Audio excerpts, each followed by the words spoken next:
Hello friends, welcome back to on our YouTube channel success goal पर। Friends, तो आज आपके लिए लेकर आए हैं आगामी सीटेट एग्ज़ाम के लिए पशु पक्षियों से संबंधित कुछ महत्वपूर्ण जानकारियाँ।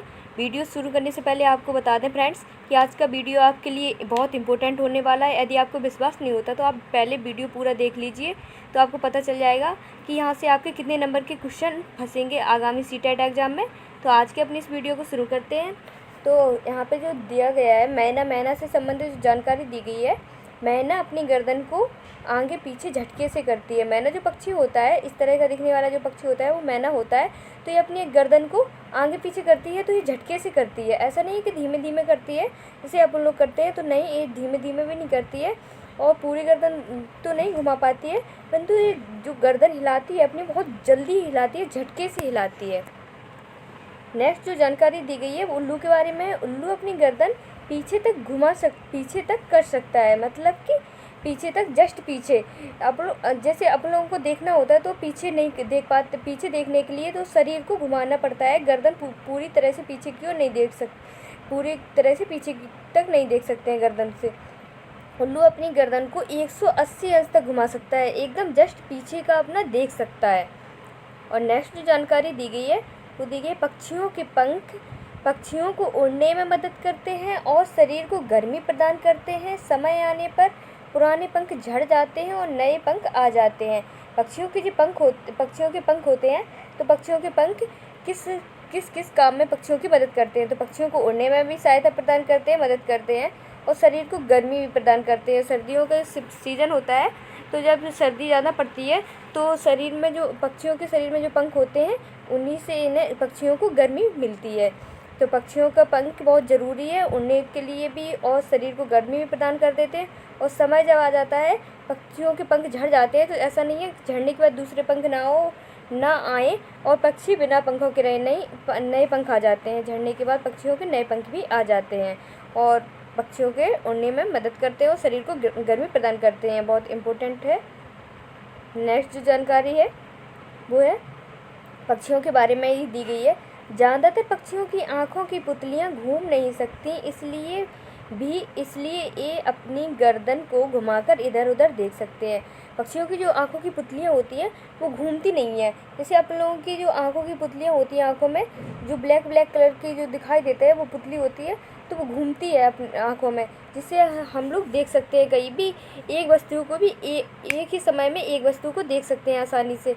परंतु पक्षी नहीं देख पाते हैं, उन्हें अपनी गर्दन को घुमाना पड़ता है। अगर किसी वस्तु को उन्हें देखना होता है तो इन्हें अपनी गर्दन को इधर उधर देखते हैं, गर्दन को घुमाकर इधर उधर देखते हैं, इनकी पुतलियाँ नहीं घूमती हैं। ये बहुत इंपॉर्टेंट पॉइंट है, ये काफ़ी बार क्वेश्चन आया है एग्जाम में कि पक्षियों की पुतलियाँ घूमती हैं या नहीं घूमती हैं। नेक्स्ट जो जानकारी दी गई है वो पक्षी के बारे में, ये गिद्ध, चील, बाज और गिद्ध जैसे पक्षी हमसे 4 गुना ज़्यादा दूर देख पाते हैं। जो चील होते हैं और गिद्ध होते हैं और बाज होते हैं, ये पक्षी ऐसे पक्षी होते हैं, ये हम लोगों से 4 गुना ज़्यादा दूर देख सकते हैं। हम लोगों को जैसे दिखाई देता है जहाँ तक, और इसके बाद धुंधला धुंधला दिखाई देने लगता है, मतलब कि साफ नज़र नहीं आता है वहाँ की वस्तुएं, दूर की वस्तुएं ज़्यादा दूर की। तो परंतु चील, बाज और गिद्ध ऐसे पक्षी होते हैं कि जहाँ तक हम लोगों को दिखाई देता है उससे 4 गुना ज़्यादा दूर की वस्तुओं को ये देख पाते हैं। चील, बाज और गिद्ध ऐसे पक्षी होते हैं ये। और रात में जागने वाले जानवर चीज़ को काला और सफ़ेद रंग में ही दिख पाते हैं।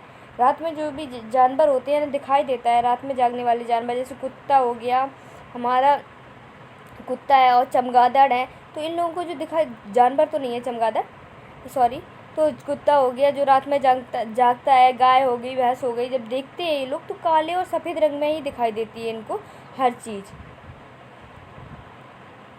नेक्स्ट जो जानकारी दी गई है वो सांप के बारे में है। हांगकांग में सांप से बने खाने को लिंग हू फैन कहते हैं। हांगकांग में जो सांप से बना हुआ भोजन होता है, सांप से जो खाना बनता है, उसे लिंग हू फैन कहते हैं।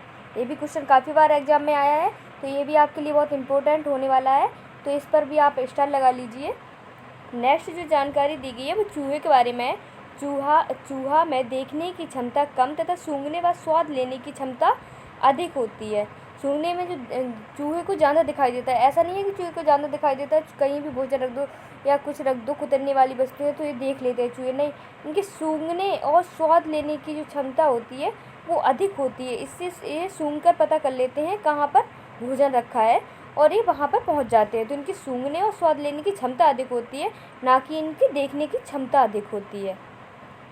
नेक्स्ट जानकारी दी गई है वो गिलहरी के बारे में है। गिलहरी के दांत हमेशा बढ़ते रहते हैं, इसलिए वे अपने दांतों से काटने और कुतरने का काम करते हैं, जिससे उनके दांत घिसते रहते हैं। ज़्यादातर आपने देखा होगा कि गिलहरी कोई भी सामान रखा होगा, जैसे जूट के बोरे वगैरह रखे होते हैं या कोई भी सामान रख दो, डलिया वगैरह, सब कुछ काट देती है गिलहरी। तो वो क्यों करती है ऐसा? क्योंकि उसके दांत बढ़ते रहते हैं, हमेशा उसके दांत बढ़ते हैं। अगर वो काटेगी और कुतरेगी नहीं तो उसके दांत बहुत ज़्यादा बढ़ जाएंगे, जिससे उसके शरीर को प्रॉब्लम हो सकती है। इसलिए वह काटने और कुतरने का काम हमेशा करती रहती है कि उसके दांत जिससे घिसते रहें और बढ़े ना। इसी वजह से गिलहरी ज़्यादा कुतरने और काटने का काम करती है। नेक्स्ट जो जानकारी दी गई है वो रेशम के कीड़े के बारे में। रेशम का कीड़ा अपनी मादा को उसकी गंध से कई किलोमीटर दूर से पहचान लेता है। तो जो नर रेशम का कीड़ा होता है वो अपनी मादा को, जो मादा रेशम का कीड़ा होता है उसको उसकी गंध से पहचान लेता है, कई किलोमीटर दूर से पहचान लेता है उसकी गंध के कारण। केवल उसकी गंध के कारण ही उसे कई किलोमीटर दूर से पहचान लेता है। रेशम के कीड़े की जो नर रेशम का कीड़ा होता है और अपनी मादा को ही पहचान लेता है। नेक्स्ट जो जानकारी है वो कुत्ते के बारे में है। तो एक कुत्ता दूसरे कुत्ते की मल मूत्र की गंध से जान लेता है कि उसके इलाके में कोई दूसरा कुत्ता आया था। कुत्ते को कैसे पता चल जाता है कि उसके इलाके में कोई दूसरा कुत्ता आया था? तो उसके दूसरे कुत्ते की मलमूत्र की गंध के कारण पता चल जाता है कि उसके इलाके में कोई दूसरा कुत्ता आया था। नेक्स्ट जो जानकारी है वो भी पक्षियों के बारे में। तो पक्षियों के कान दिखाई देते हैं परंतु सिर दिखाई नहीं देते हैं। सॉरी, यहाँ पे नहीं लिखना भूल गए, टाइपिंग में मिस्टेक हो गई। पक्षियों के कान दिखाई नहीं देते परंतु सिर के दोनों तरफ छोटे छोटे छिद्र होते हैं जो पंखों से ढके होते हैं, जिनकी सहायता से पक्षी सुनते हैं। ऐसा नहीं है कि पक्षियों के कान दिखाई नहीं देते तो पक्षियों के कान नहीं होते हैं। पक्षियों के कान होते हैं, सिर के दोनों तरफ छोटे छोटे छिद्र होते हैं और जब पंखों से ढके होते हैं, जो पंखों से ढके होते हैं, इसी वजह से हम लोगों को दिखाई नहीं देते, जिनकी सहायता से पक्षी सुनते हैं। आप लोग जब पक्षी को, कोई भी पक्षी है जब गीला हो जाता है बहुत ज़्यादा तो उसके पंख चिपक जाते हैं। पंख चिपक जाते हैं तो उसके छोटे छोटे जो छिद्र होते हैं जिनसे पक्षी सुनते हैं वो बारीक छिद्र दिखाई भी देते हैं। अगर आपने किसी गीले पक्षी को देखा हो, अगर कहीं भीग गया हो, तो ऐसे पक्षियों के कान आपको दिखाई भी देंगे। बहुत छोटे छोटे छिद्र होते हैं जिनसे पक्षी सुनते हैं। ऐसा नहीं है कि पक्षियों के कान नहीं होते, पक्षियों के कान होते हैं, छिद्र रूप में होते हैं। नेक्स्ट जो जानकारी है वो मगरमच्छ के बारे में। मगरमच्छ पर छिपकली के भी छोटे छोटे मगरमच्छ वाह लिखा दो यहाँ पे।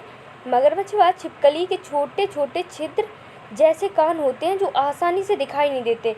ऐसा मगरमच्छ और छिपकली के भी कान होते हैं, बहुत छोटे छोटे कान होते हैं। मगरमच्छ और छिपकली के भी छोटे छोटे छिद्र रूपी कान होते हैं। ऐसा नहीं है कि कान बाहरी आकार होता है कान का, जैसे हम लोगों का होता है और दिखाई देते हैं कि कान है, ऐसा नहीं है। छिद्र रूपी कान होते हैं मगरमच्छ और छिपकली के, पर कान जरूर होते हैं इनके भी। नेक्स्ट जो जानकारी दी गई है वो जानवरों के बारे में है। जिन जानवरों के कान बाहर दिखाई नहीं देते, उनके शरीर पर बाल नहीं होते, वह अंडे देते हैं। ऐसे जानवर जिनके कान बाहर नहीं दिखाई देते हैं और उनके शरीर पर बाल नहीं होते, अगर कान बाहर नहीं दिखाई देंगे ऐसे जानवरों के तो उनके शरीर पर बाल भी नहीं होते और वह अंडे देते हैं। बच्चे नहीं देते, वह अंडे देते हैं। गाय भैंस हैं ये बच्चे देते हैं और इनके कान भी बाहर होते हैं और इनके शरीर पर बाल भी होते हैं। पर ऐसे जानवर जिनके शरीर पर बाल नहीं होते और कान बाहर की ओर नहीं दिखाई देते तो वह अंडे देते हैं। नेक्स्ट जो जानकारी है वो जानवरों के बारे में ही है। जानवरों की खाल पर डिजाइन उनके शरीर पर बालों के कारण होती है। जानवरों की खाल पर डिजाइन क्यों होती है? ऐसा क्वेश्चन कई बार आया है कि जानवरों की खाल पर डिजाइन क्यों होती है। ऐसे जलवायु के कारण होती है कि वातावरण के कारण होती है कि बालों के कारण होते हैं, ऐसे कुछ ऑप्शन रहते हैं। तो ऐसा कुछ नहीं है, बल्कि उनके शरीर पर जो बाल होते हैं बालों के कारण ही, उनके जो खाल पर डिजाइन होती है उनके शरीर पर बालों के कारण ही होती है। नेक्स्ट में समूह में रहने वाले कीट, समूह में रहने वाले कीट कौन कौन से हैं?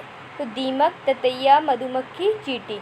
दीमक, ततैया, मधुमक्खी और चींटियाँ, ये जो जितने भी कीट हैं, ये चारों दीमक, ततैया, मधुमक्खी, चींटी, ये समूह में रहते हैं, समूह बनाकर रहते हैं और अपने समूह में ही एक समूह में साथ ही रहते हैं। समूह में रहने वाले कीट हैं ये सब। अलग अलग बहुत कम देखे होंगे आप लोगों ने, ज़्यादातर देखे होंगे तो बहुत सारी चींटियाँ निकलती हैं, कहीं भी निकले तो दीमक भी होते हैं तो समूह में रहते हैं, बहुत सारे दीमक होंगे। ततैयाँ भी समूह में छत्ते में रहती हैं, मधुमक्खियाँ भी शहद बनाती हैं और छत्ते में ही रहती हैं। मधुमक्खी से संबंधित कुछ महत्वपूर्ण जानकारियाँ, मधुमक्खी से संबंधित कुछ इम्पोर्टेंट पॉइंट हैं तो उन्हें देख लेते हैं। हर छत्ते में एक रानी मक्खी होती है जिसका काम अंडे देना होता है। एक कोई भी छत्ता हो तो उसमें एक रानी मक्खी ज़रूर होती है और जिसका काम सिर्फ अंडे देना होता है, इसके अलावा उसका कोई काम नहीं होता है। तो रानी मक्खी होती है हर एक छत्ते में जिसका काम अंडे देना होता है। नेक्स्ट, छत्ते में कुछ नर मधुमक्खी भी होती हैं जिनका सिर्फ एक ही काम होता है।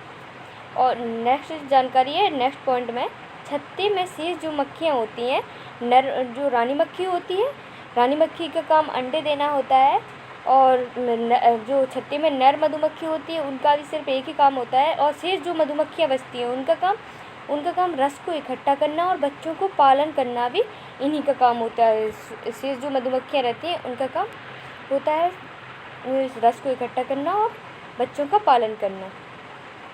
जब किसी मधुमक्खी को रस मिल जाता है तो वह एक विशेष तरह का नाच करती है जिससे दूसरी मधुमक्खी को पता चल जाता है कि रस कहाँ पर है।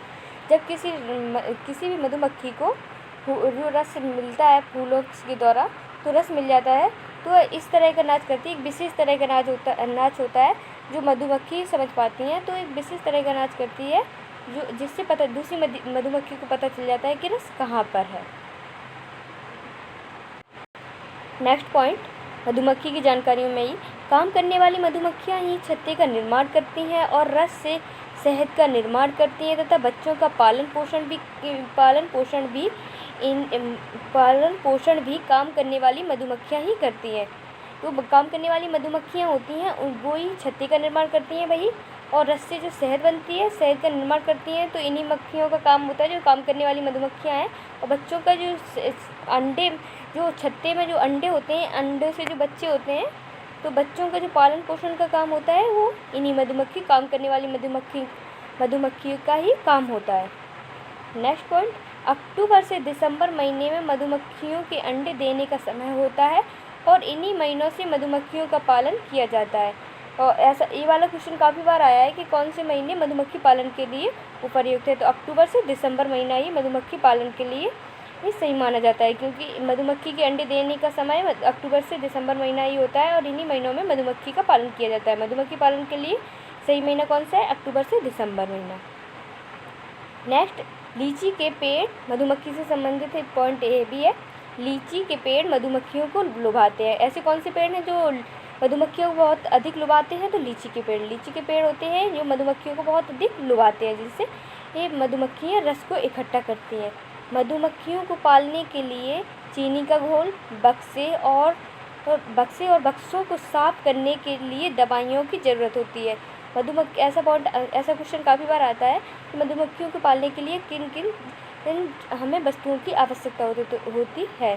चीनी का घोल, बक्से और बक्सों को साफ करने के लिए दवाइयों की ज़रूरत होती है। आई होप फ्रेंड कि आपको वीडियो पसंद आया होगा। पीडीएफ तो काफ़ी बड़ी है, वीडियो ज़्यादा लंबा हो जाएगा, तो इस वजह से आज के वीडियो में यहीं तक रहने देते हैं। तो मिलते हैं आपसे नेक्स्ट वीडियो में। जब तक आप देखते रहिए हमारी यूट्यूब चैनल सक्सेस गोल को। यदि वीडियो पसंद आया हो दोस्त तो वीडियो को शेयर करना और चैनल को सब्सक्राइब करना ना भूलिएगा।